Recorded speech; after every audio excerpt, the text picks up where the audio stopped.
There's a powerful force shaping your thoughts, your emotions, and decisions every single day, and most people are unaware of it. It's the collective consciousness you're immersed in.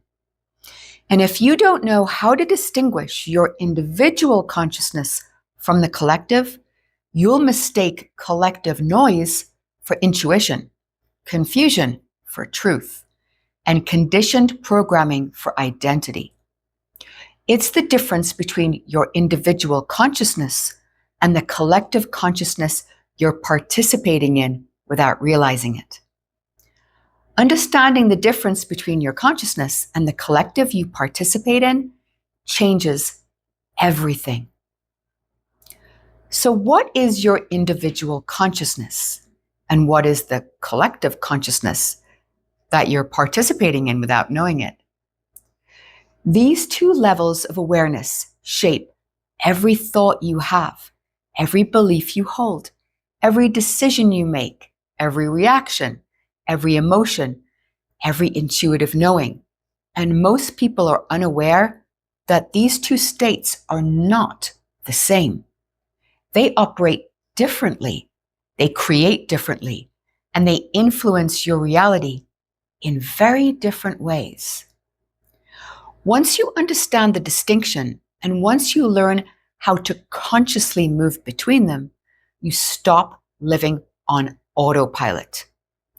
You stop being influenced by mass fear, mass opinions, mass conditioning, mass timelines. And you start living from the only place that has ever held real power, your sovereign, individual consciousness. Let's break this down in a clear, grounded way, because this knowledge is really important if you want to consciously create your reality rather than unconsciously inherit the default one everyone else is living in. So what is individual consciousness? Individual consciousness is you, the true you, that spark of source consciousness individuated into the unique, beautiful expression that is you. It's the awareness behind your thoughts, not the thoughts themselves, the witness, the observer behind the emotions, not the emotions themselves. It's the state of being aware that you're aware. Your individual consciousness is the only part of you that perceives reality and interprets reality, makes choices, learns, creates, and evolves.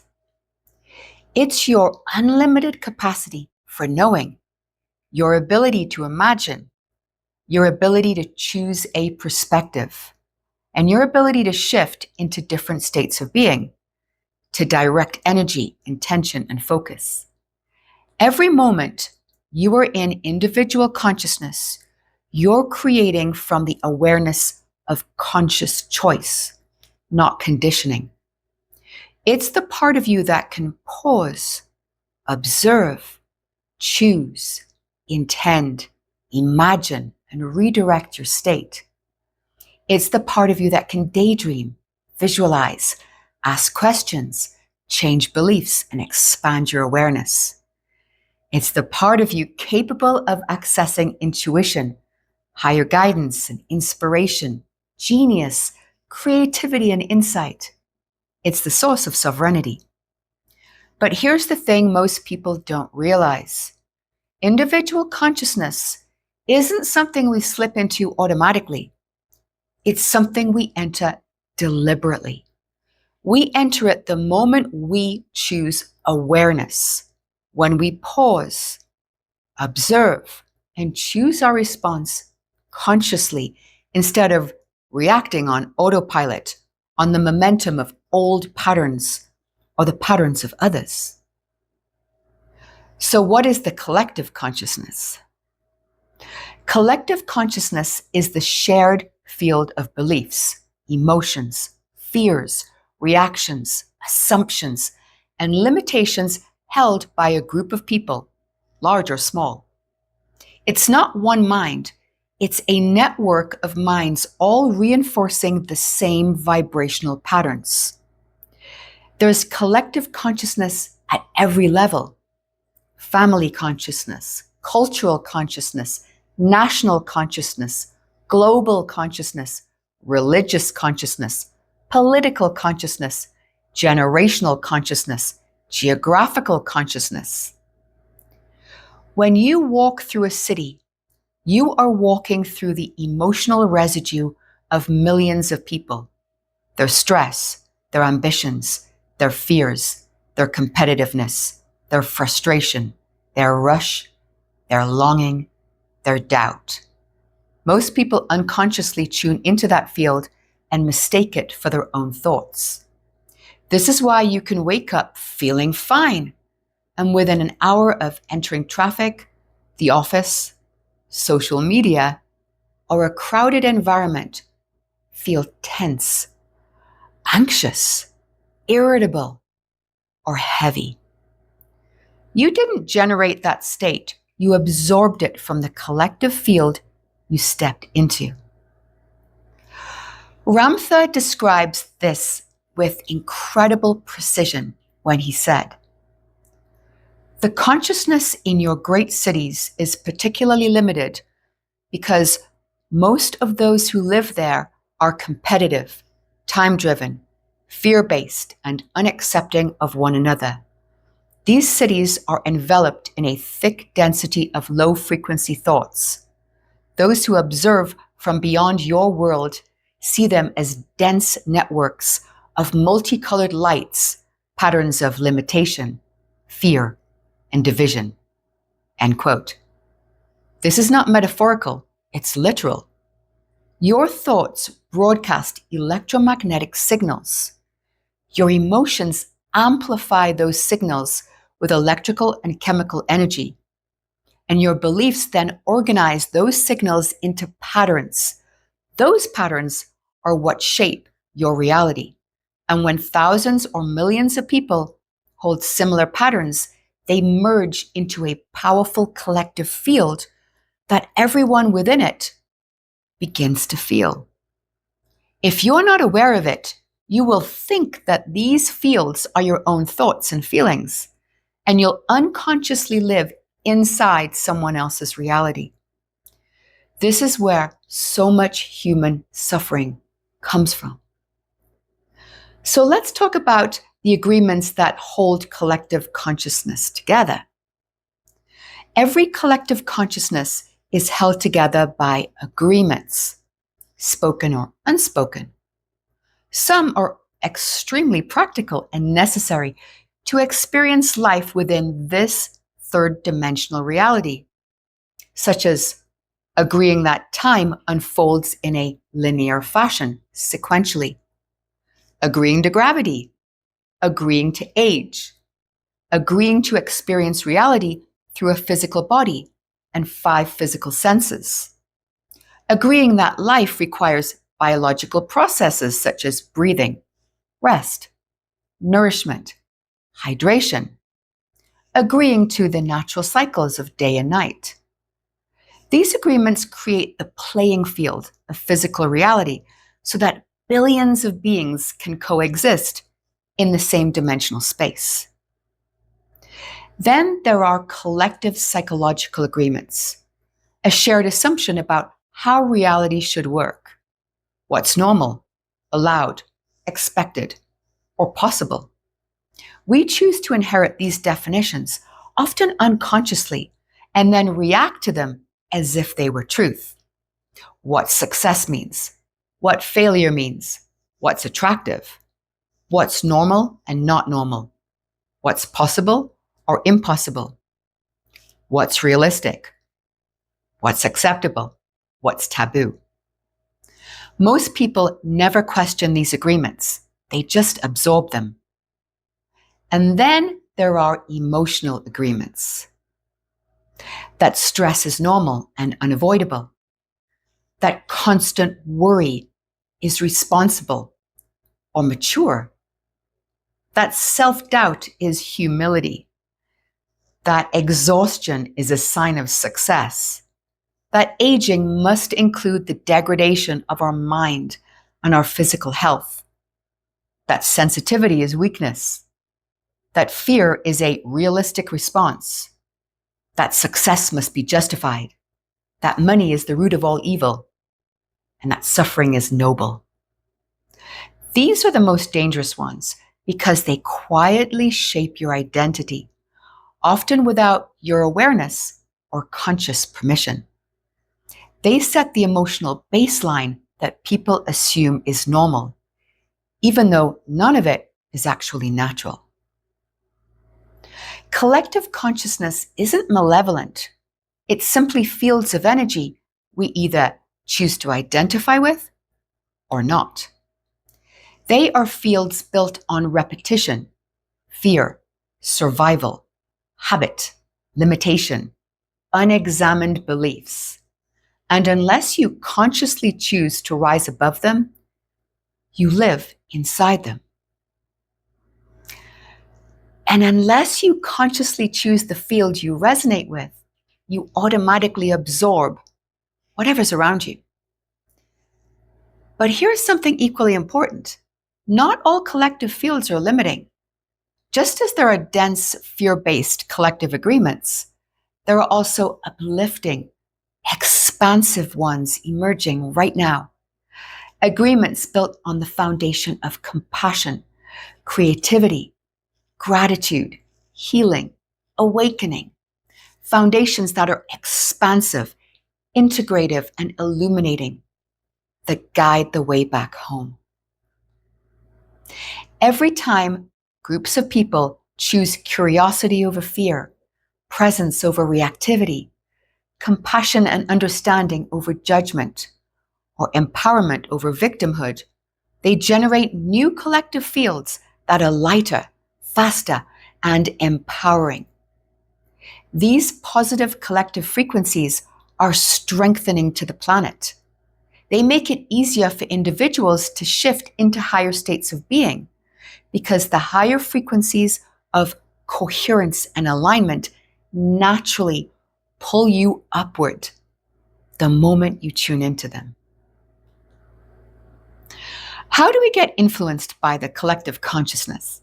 Well, you're always tuning into frequencies. Every environment broadcasts a frequency field, and your brain is not a generator of consciousness. It's a receiver and translator of source consciousness. This means if you don't consciously choose your frequency, how you want to be and show up, you'll typically default to the strongest frequency states around you. That's why crowded cities create stressful residents. Social media can distort self-worth through comparison, perfectionism, and feelings of inadequacy. Workplaces create pressure and worry. Families create identity patterns. Societies teach collective expectations about how people should think and act by what is praised, discouraged, or feared. And trauma creates generational emotional signatures. If you don't choose your consciousness, you will adopt the consciousness of whatever environment you're in. And here's the most important part. Collective consciousness is always the lowest common denominator because it's typically built on unconsciousness, not awareness. This is why it's incredibly important to learn how to rise above it, not to escape it, but to navigate it consciously. So how do we rise above the collective and stay in sovereign consciousness? You don't have to escape society. You don't have to avoid people. You don't have to isolate yourself. You just have to choose your vibrational state consciously. Here are 4 practical ways to shift out of the collective influence and stay grounded in your sovereign, individual consciousness. These are simple but extremely powerful when practiced consistently. Number 1, awareness of your own thinking. You can't rise above the collective if you're not aware of your own mind. The moment you observe your thoughts without identifying with them, just observing them, you step out of the collective consciousness and re-enter your individual consciousness. And if your emotional baseline drops suddenly for no apparent reason, you're likely tuned into a collective field. Awareness creates distinction. Distinction creates clarity. And that clarity restores your sovereignty. This is why mindfulness works. This is why observation works. This is why journaling works. This is why the now moment collapses lower states instantly. One of the quickest ways to become the observer is to use your breath to reset your state of mind. Pausing and taking several slow, deep, grounding breaths while setting the intention to radiate the frequency of your own sovereignty is all it takes. Number 2, consciously choosing your own perspective. Collective consciousness runs on default thinking. Individual consciousness runs on intentional thinking. Every time you choose a perspective that feels more expanded, more inspired, more right, or more empowered, you shift out of the collective field. Change the perspective and the frequency changes. Change the frequency and the reality changes. Number 3, taking responsibility for your state of being. Always take responsibility for the reality you have, for the reality you're experiencing. No blame, no shame, no guilt. Responsibility. Responsibility means I am the one choosing this moment and choosing the meaning I give to this moment. The collective wants you to believe that you're powerless, that life is happening to you, and that you must react, conform, or struggle. Taking personal responsibility as a creator of your reality dissolves that illusion. Number 4, choosing your environments consciously. You participate in collective fields all the time, but you can choose which ones. You can choose uplifting environments over draining ones, calm environments over chaotic ones, conscious environments over reactive ones, empathic and supportive environments over judgmental and critical ones, inspiration over fear, presence over panic, inner authority over outer influence.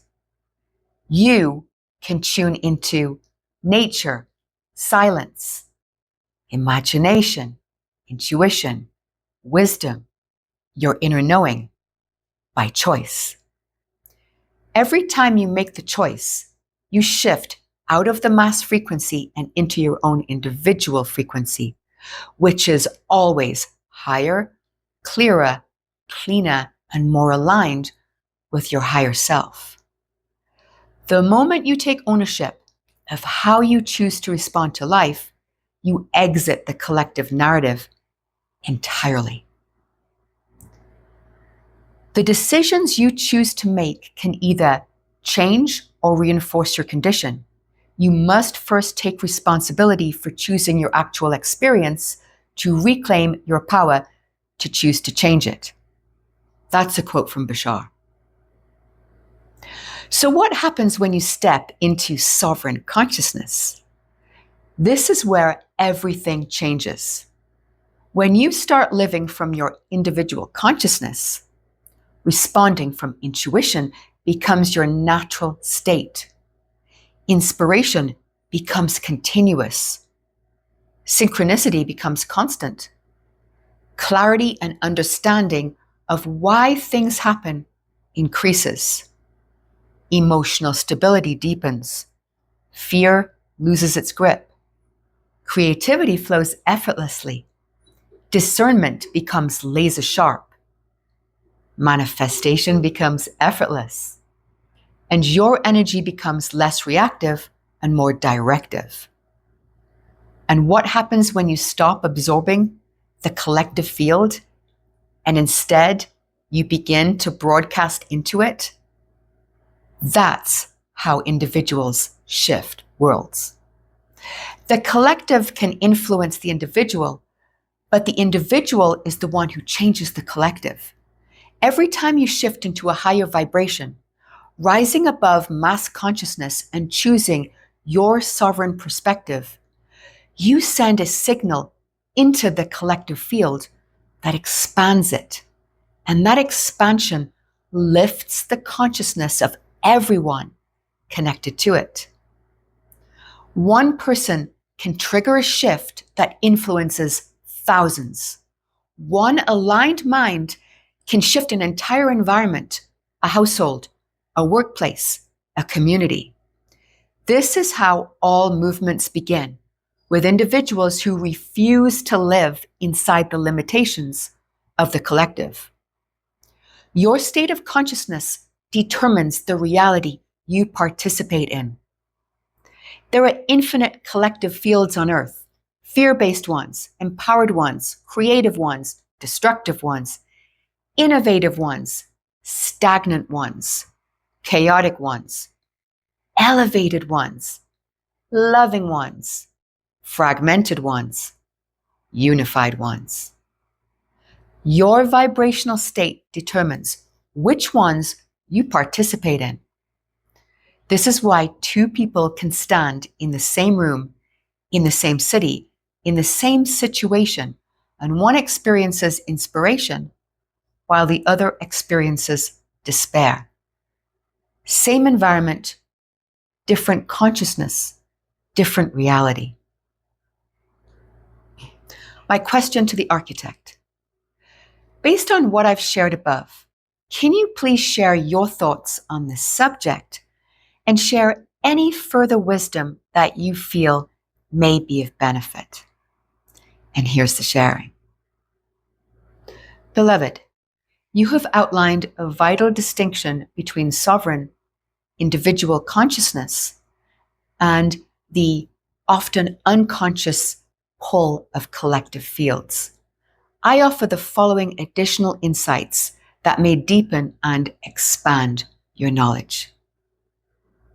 Number 1, discernment as a spiritual muscle. In the age of mass information and digital immersion, cultural discernment is crucial. Just because a thought arises with intensity doesn't mean it's valid or your own. Discernment helps you ask, does this thought empower or diminish me? Is this rooted in truth or inherited fear? Is this mine, or am I resonating with a collective emotional field? This single act of inquiry returns you to sovereignty. Number 2, mental parasites versus evolutionary impulses. Some thought patterns are not neutral. They are fields of limitation that persist due to repetition and energetic density. They behave like mental parasites, feeding off continued belief and emotional energy. Others are evolutionary impulses, thoughts from the higher mind that nudge you toward alignment, expansion, or courage. The more embodied and self-aware you become, the easier it becomes to tell the difference. One contracts, the other liberates. Number 3, coherence silences the noise. When the heart, mind, and body and breath are in a state of coherence, alignment, the collective noise becomes background static. It fades. In this state, you stop reacting and begin responding with awareness. You feel inner stillness, and that stillness amplifies your own true signal. In that state, your thoughts are not just your own, they are clear transmissions from your higher intelligence. Number 4, thoughts as frequencies, not just forms. Thoughts are not generated solely by the brain. They are frequencies that your consciousness tunes into. Just as a radio does not create music, but tunes to different stations, your awareness tunes into different thought streams depending on your vibrational state. Many thoughts that arise are not inherently yours. They are simply resonant frequencies that you are aligned with in that moment. This is why when you shift frequency, this corresponds to a change in your thinking, because you have tuned to a different frequency band. You may also invite your listeners to practice energetic questioning. Whenever a strong thought or belief surfaces, pause and ask, who does this truly belong to? Did I unconsciously choose this belief, or consciously? Did I unconsciously inherit it? What would I believe if I had never been told otherwise? These questions don't just offer insight, they shift your frequency instantly by restoring agency and dissolving inherited programs. All right, with that sharing from the architect, I want to leave you with this. You are not here to be shaped by the collective. You are here to shape it. Your individual consciousness is not just a private experience. It's a broadcast that influences the global field. When you rise, the collective rises. When you see clearly, you make it easier for others to see. When you choose a higher frequency, that frequency enters the shared human field. And when you radiate light, you illuminate the path for others struggling to see their own light. This is how evolution happens. Through individual awakening multiplied, your choice to reclaim your unlimited true nature is the source of your freedom, your power, your potential. And the more you choose to live from that place, the less the collective can influence you, and the more you influence the collective. And that's how this beautiful new earth we're stepping into emerges. One choice, one state of being, one moment at a time. Remember, your choice of perspective becomes your greatest form of self-mastery. And with that, we'll bring this to a close. Questions, comments, sharings, leave them below. I read every single one of them. And if you like the sharing and you'd like to hear more, please hit the like button. This is what helps me know if you're inspired by my teachings. Thank you for listening and for being part of this beautiful community where we explore what it truly means to rise above mass consciousness and choose the state of being that aligns with who we truly are.